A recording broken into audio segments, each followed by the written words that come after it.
Start.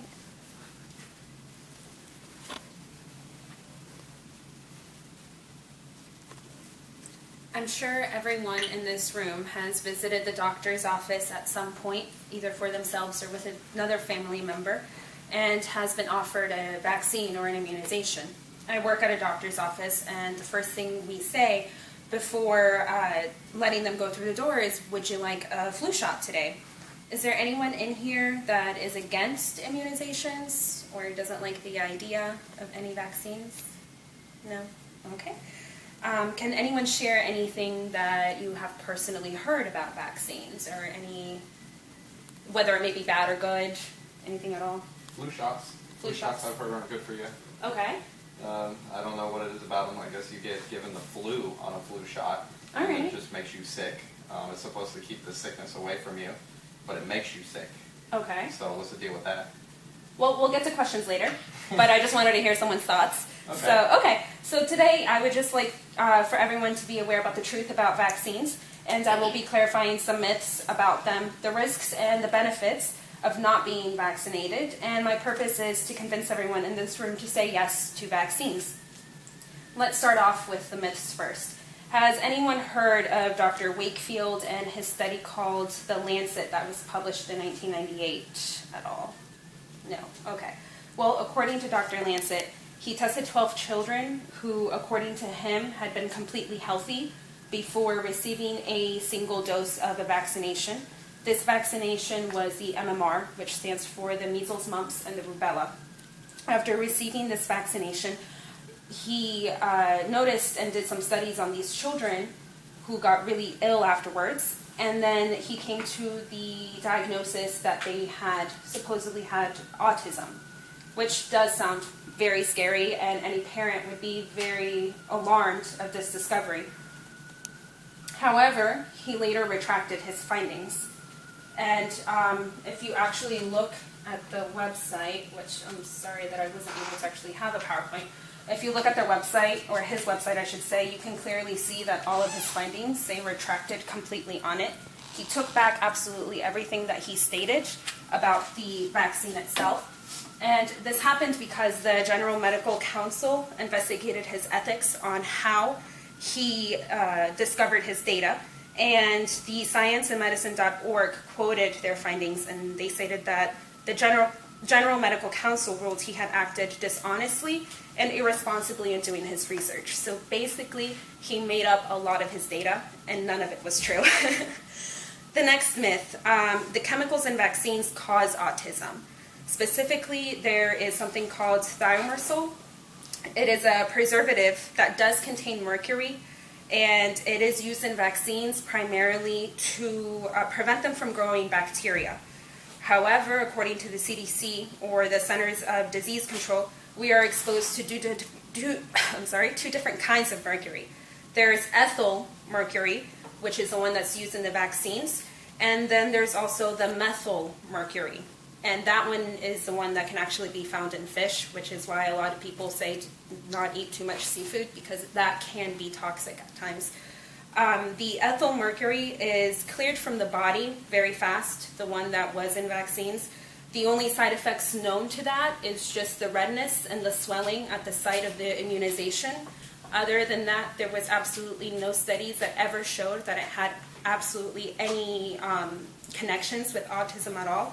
But even though there were no studies that found this, the whole United States decided to take it out completely of all of the children's immunizations back in 2001. What's interesting is that the thimerosal, it can actually be found in other places than just vaccines. Some mascara, cosmetics, eye creams, eye drops, they all contain it. And the reason being is because you need to prevent it, and you need to have it in there from growing bacteria and other things that you use. So we can move on to someone that's a bit more known, Jenny McCarthy. Has anyone heard about her child and autism? Okay. She did say, she gave a report to the U.S. Magazine stating that her son had autism, and it was due to the vaccines, and she said that it had been confirmed by the state of Florida. However, other studies have shown that according to her descriptions of symptoms and her description of recovery, her son has a rare disorder called, and I'm not sure if I'm pronouncing this correctly, Landau-Kleffner syndrome.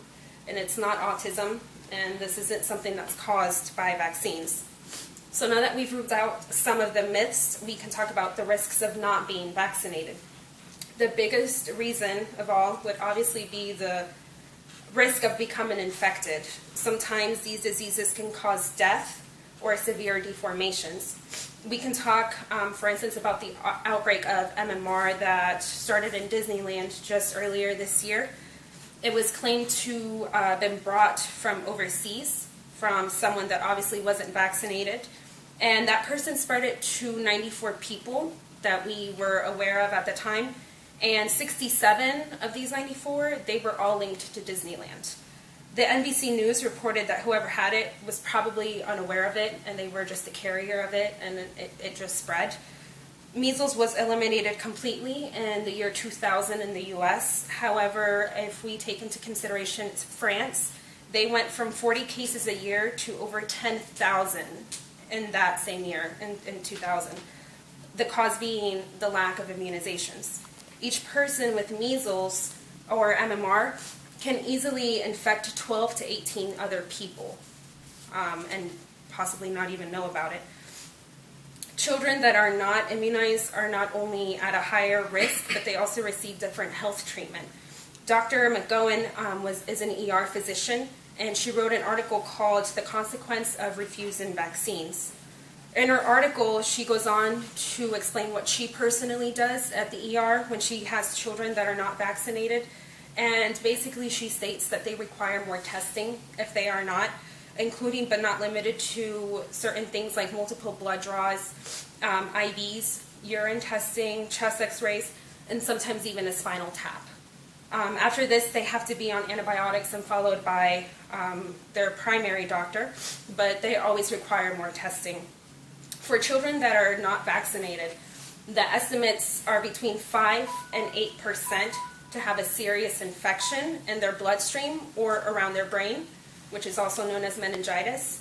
For children that are fully vaccinated, the percentage drops completely to less than 0.001%. So let us discover the benefits of being immunized. The number one reason being is that obviously you don't contract the diseases that you are being immunized for. It could be life-saving, and it also protects the people that surround you. It's possible to be allergic to certain things that are in vaccines, therefore you are not able to receive the vaccine. For example, an egg allergy can prevent you from receiving a flu shot. However, if the people that surround that one person are vaccinated, then the chances of that person contracting the disease are very minimum. The vaccinations are not made to control us. The doctors that give immunizations do not make a profit at all from giving the vaccines. It's all done just to protect the world that we live in right now and in the future generations. The vaccines that we receive have almost eliminated all sorts of diseases that used to be deadly if they would have been contracted before, and they still are in certain parts of the world. If you actually look at the CDC and their statistics, and I'll just probably read out one or two, like the varicella, the pre-vaccine era, it was about 4,085,120. Now it's about 167,000, which is still not great, but it's way less. It's about 96% better. So, I mean, it comes to show there's, for example, hepatitis A, 117,33. Now there's about 2,890, which is an improvement about 98%. So you can definitely see that vaccines do have a lot to do with how the diseases are slowly coming down, and hopefully one day they'll be eliminated completely.